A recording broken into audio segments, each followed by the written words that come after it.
কই গো মা রিয়া পিয়া এক গ্লাস পানি লেসো গো, কাজ করতে হচ্ছে, আমার জীবনটা শেষ হয়ে গেল গো। কাজ করতে করতে খুব খাট নিয়ে গেছে গো, আমার এক গ্লাস পানি লেসো খাই।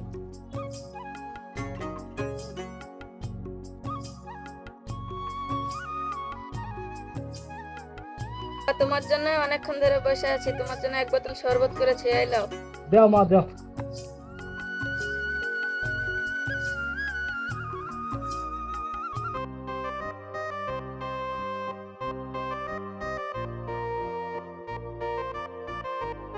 আব্বা, তোমার কালকে একটা লাল শাড়ি আসতে বলছিলাম, তুমি নিয়ে এসেছো? না গো মা, নিয়ে আসা তো হয়নি গো, কাজ কাম করলাম, টাকা পয়সা পাইনি মা, টাকা পয়সা দেখ আমি নিয়ে আসবো। আমি তোমার কোনো কথা শুনবো না, কথা সত্যই বলেছো। তুমি যদি নালে সেটা আমার কিন্তু খুব রেগে যাবো। তোরা সব কি শুরু করেছিস? তোর বাবা তো কাজে থেকে কবলি ফিরলো, শাড়ি কিনা লাগে কেনে চাপ দিছিস ওকে? দেখো মা, বাবা এই সপ্তাহে বলেছে একটা লাল শাড়ি কিনে দেবে, অথচ ও খালি হাতে এসেছে, অথচ শাড়ি কিনে দেয়নি। শুন রিয়া, ও তো মেয়েদেরকে জিজ করতে হয় না। শুন রিয়া, ছোট বোন তোর কোনোদিন তোর বাবার কাছে আবদার করে না, কেন তোর এত শুধু শুধু চাহিদা? আমি ছোট বোনের মতন অত বোকা না, আমি দামি আর ভালো জিনিস চাই। দামি জিনিস ছাড়া আমার মন ভরে না। বোন হচ্ছে একদিন দেখবে খুব আমি ভালো থাকবো। দেখ মা, অনেক কষ্ট করে বাড়ি ফেললাম, তোরা এখন জ্বালাস না, সামনের সপ্তাহে কিনে দেবো। আমাকে আর জ্বালাস না মা, একটু রেহাই দে আমাকে। বাবা, তুমি অনেক কষ্ট করে বাড়ি ফিরেছো, চলো শরবত খেয়ে ঘরে চলো। তোমার গোসলের জন্য আমি জল রেডি করছি। দেখো ললিতা, দুই মেয়ে আমার দুই রকম হয়েছে। দেখো ললিতা, ছোট মেয়ে এটা আমার কত ভালো, বাবা মায়ের কত খেয়াল রাখে, কত যত্ন করে। আর বড় মেয়েটা দেখো, চাহিদা শেষ নেই। আমিও তাই ভাবছি গো, দুই মেয়ের কপালে কি যে আছে। তোমাকে তো বলতে ভুলেই গিয়েছি, আগামীকাল আমার বাবা আসবে। এটা তো খুশির খবর, শ্বশুর মশাই আসলে তো বাড়িতে আনন্দ হবে। আগামীকাল সকালে বাজার থেকে খাসির মাংস নিয়ে আসবো। অনেকদিন বাদ দিয়ে মেয়ের বাড়ি যাচ্ছি, যাই একটু ঘুরে আসি। এই অনেকদিন আগে মেয়ের বাড়ি গেছি, যাই যে লাতিপুতিকে দেখে আসি। মা ললিতা, রিয়া পিয়ারা কোথায়?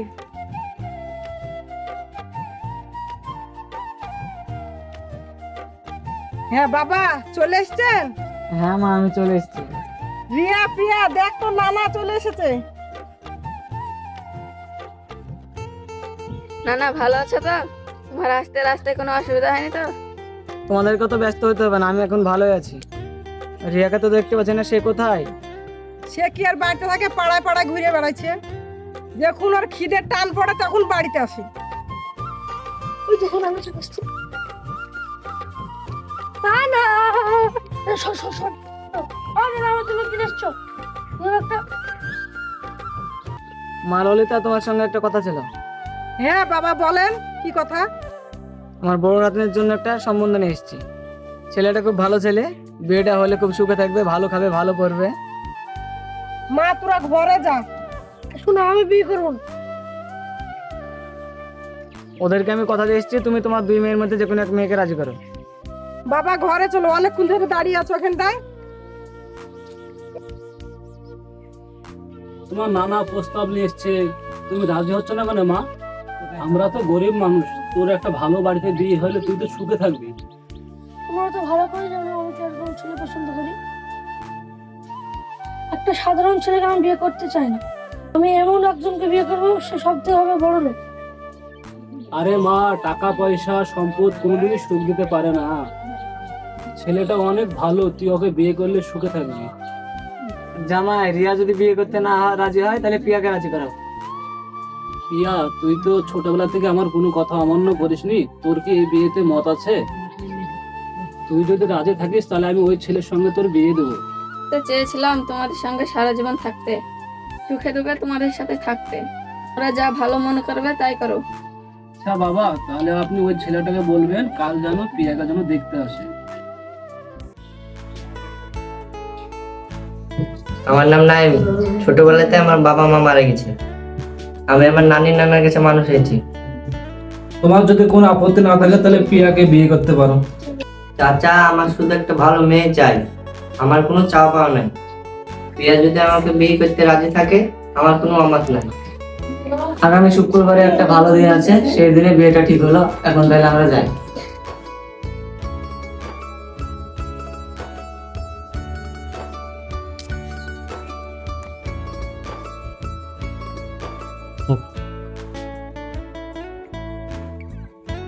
তোর মতন বোকা একটা নেই। কি কারণে ওই ছেলেকে বিয়ে করছিস? ছেলেটা নিজে ঘর বাড়ি নাই, ছেলেটা অনেক গরিব। তুই তো আমাকে ছোটবেলা থেকে দেখে আসছিস, তুই কি দেখেছিস আমাকে টাকা পয়সা চাইতে? আমি ধন দৌলত চাই না, আমি শুধু একটা ভালো ছেলে চাই। টাকা পয়সা না থাকলে ভালোবাসার জান্নাত দিয়ে পড়াবে। আল্লাহর কাছে দোয়া করি তুই জানে অনেক বড় বাড়িতে বিয়ে হয়, তুই জানে সুখে থাকিস। আমি তো একবার ভেবে নিয়েছি বড় লোক বাড়ি ছেলে বিয়ে করবো না। বাড়িতে আসো নাকি লালন ভাই? তোমার লাগে একটা সুখবর আছে। আরে ঘটক ভাই যে, কেমন আছো ভাই? কি ভাই, বিয়ের সম্বন্ধ নিয়ে আসলে নাকি?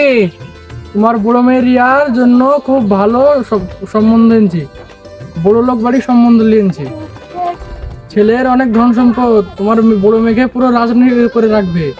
রিয়াকে একবার ডেকে পাঠাবো আর মত আছে কি দেখি। ঘটক কাকা, তুমি আমাকে হাত করছো কেন? তোর লেগে একটা ভালো সম্বন্ধ এনেছি মা। ছেলে অনেক টাকার মালিক, ওর টাকা পয়সার কোনো অভাব নেই। আমরা খুব গরিব মানুষ, ও তো বড় লোক বাড়িতে আমাদের বিয়ে দেওয়ার মতন সামর্থ্য নেই। আমার মেয়ে মানিয়ে নিয়ে চলতে পারবে না, আমার মেয়ের জন্য একটা গরিব ঘরের সম্বন্ধ দেখো। আমি কি সাধারণ ঘরের মেয়ে তাই সাধারণ ছেলেকে বিয়ে করবো? আমার ছোট মেয়েকে দেখো, গরিব বাড়িতে বিয়ে দিয়েছো। আমি বড় লোক ছেলেকে বিয়ে করবো। এ ঘটক কাকা, তুমি আমাকে এই ঘরের সম্বন্ধ দেখো। তুই ভাবিস টাকা পয়সা সোনা দানা এইসব কোনোদিনই শান্তি দিতে পারে না। হ্যাঁ ভাই, তুমি খালি খালি তোমার মেয়ে গেলে চিন্তা করছো। তোমার বড় মেয়ে ছোট মেয়ে কোনোদিনই এক হতে পারে না।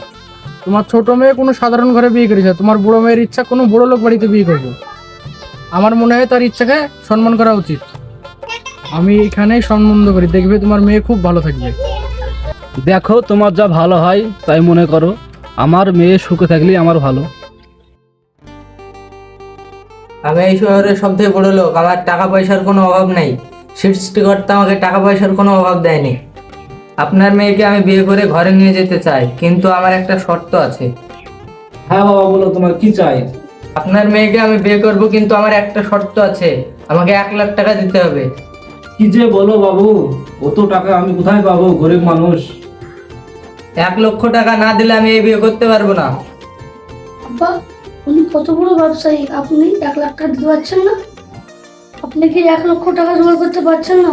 ঘর বাড়ি বিক্রিও টাকা জোগাড় করতে। স্বার্থপরের মতন কেন কথা বলছিস তুই? ঘর বাড়ি বিক্রি করে দিলে এখন আমরা কোথায় যাব? আমি কিন্তু টাকাটা জোগাড় করে দিতে পারি, কিন্তু মাঝখানে সময় লাগবে। এইটুকু সময় আমি দিতেই পারি, তাহলে আপনারা দিন তারিখ ঠিক করেন। আমি আর দেরি করতে চাই না, আগামী সপ্তাহের মধ্যে বিয়ের দিন ঠিক করুন।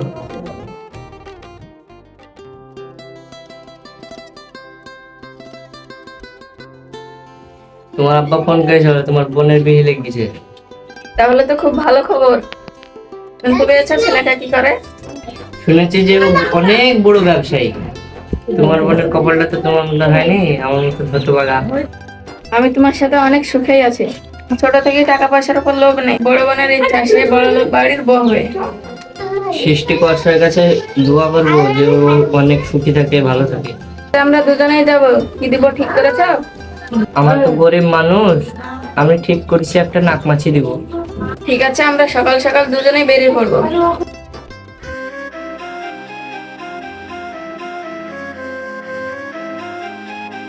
ওরে তোর বাপের বাড়ি থেকে টাকা লাগছিস না রে? আমার ব্যবসাতে ক্ষতি হয়ে যাচ্ছে, কবে টাকা লাগবি তুই? তুই আমার বাড়ি থেকে বাইরে যা, তোর বাপের কাছ থেকে যেদিন টাকা লাগবি সেদিন এই বাড়িতে তোর ঠাই হবে। তুই আজই বাড়ি থেকে বাইরে যাবি, যতদিন না তোর বাপের কাছ থেকে টাকা আসবি ততদিন এই বাড়িতে তোর কোনো ঠাই নাই। তোর জিনিসপত্র লে বাড়িতে পারা তুই।